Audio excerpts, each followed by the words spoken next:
বাসীরা আমাদের একজনকে নির্মমভাবে হত্যা করেছে। আমরা এটা বিচার চাই, সুস্থ বিচার চাই প্রশাসনের কাছে।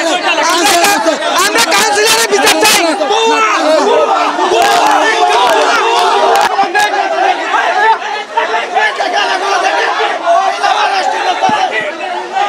গত সোমবার ফুটবল খেলাকে কেন্দ্র করে কক্সবাজার শহরের ১ নং ওয়ার্ড সমিতিপাড়া এবং কুতুবদিয়া পাড়ার মধ্যে দুই পক্ষের সংঘর্ষের ঘটনা ঘটেছিল এবং সেই ঘটনায় প্রায় ২০ জনের অধিক মানুষ আহত হয়েছিল এবং সেই আহতর পর অনেকেই কক্সবাজার সদর হাসপাতালে চিকিৎসাধীন অবস্থায় ছিলেন এবং তারই মধ্যে আজকে সুকান্ত ধর নামে একজন সেই ঘটনায় সম্পৃক্ত ছিল এবং সে আহত ছিল এবং সে আজকে মারা গিয়েছেন, চিকিৎসাধীন অবস্থায় তিনি মারা গিয়েছেন এবং তার নাম সুকান্ত ধর।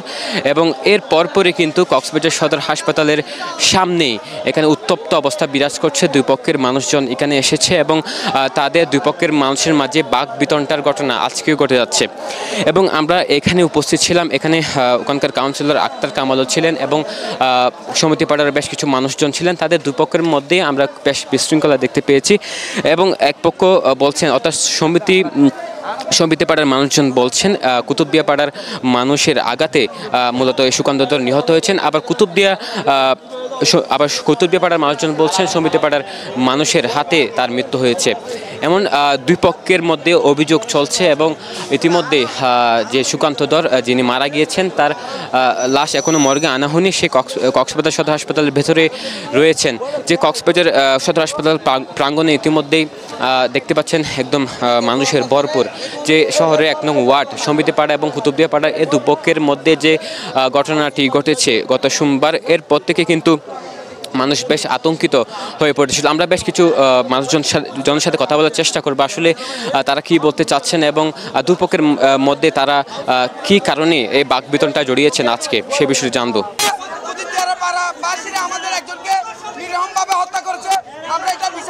ছেলেটা মারা গেছে, যে এই ছেলেটার গার্ডিয়ান আছে, গার্ডিয়ানই বলবে কি কুতুবদিয়া পাড়ার লোকে মারছে নাকি সমিতি পাড়ার লোকে মারছে। এটা সুষ্ঠু তদন্ত করে আইনানুগভাবে ব্যবস্থা নেওয়া হোক। ও যখন ঘটনা ওখানে চুড়াদুড়ি করছে যে লোক, ও পিছন থেকে কি হচ্ছে না হচ্ছে ও জানে না, ও রাজনৈতিক সম্বন্ধে কিছুই বুঝে না। ছোট বাচ্চা কি বুঝবে? ও আসছে, আসার মাত্রই মেরে দিছি, ওকে ফেলে দিছি।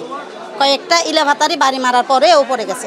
দর্শক তাদের সাথে কথা বলছিলাম, তারাও বলছিলেন যে মূলত একে অপরের মধ্যে তারা দোষারোপ করছেন, তবে কি কারণে তাদের এই মৃত্যু হয়েছে এবং কি কারণে এই সুকান্ত ধর মারা গিয়েছেন সে বিষয়টি পরবর্তীতে তদন্তের মাধ্যমে সেটি নিশ্চিত হওয়া যাবে। তবে এখনও পর্যন্ত কক্সবাজার সদর হাসপাতালের সামনে উত্তপ্ত অবস্থা বিরাজ করছে। দর্শক আমরা যুক্ত ছিলাম কক্সবাজার সদর হাসপাতালের সামনে থেকে। এখানে দেখতে পাচ্ছেন যে একদম উত্তপ্ত অবস্থা। যে সমিতিপাড়া এবং কুতুবদিয়া পাড়ার মধ্যে গত সোমবার যে চলমান একটি ফুটবল খেলাকে কেন্দ্র করে সংঘর্ষের ঘটনা ঘটেছিল, সেই ঘটনায় আমরা ২০ জন আহতের খবর শুনেছি এবং অনেকেই চিকিৎসাধীন অবস্থায় ছিল এবং এরপর থেকে কিন্তু প্রায় ২ দিন হয়ে গেলেও সেখানে উত্তেজনা বিরাজ করছিল এবং সেখানে আতঙ্ক বিরাজ করছিল। অবশেষে আজকে সুকান্ত ধর নামে একজন ব্যক্তি তিনি মারা গিয়েছেন এবং তার মৃত্যুর পরপরই কিন্তু দুপক্ষের লোকজন কিন্তু আবারও কক্সবাজার সদর হাসপাতালের সামনে এসে উত্তেজনা